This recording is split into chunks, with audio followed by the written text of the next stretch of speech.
Hi everyone, today I'm going to show you how to make a really nice and festive mulled apple juice.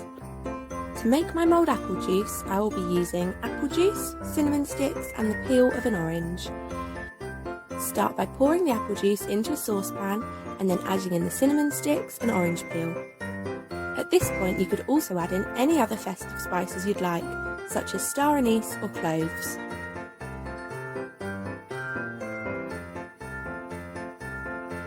Turn the heat up to medium and simmer the apple juice for 5 to 10 minutes until all the flavours have infused.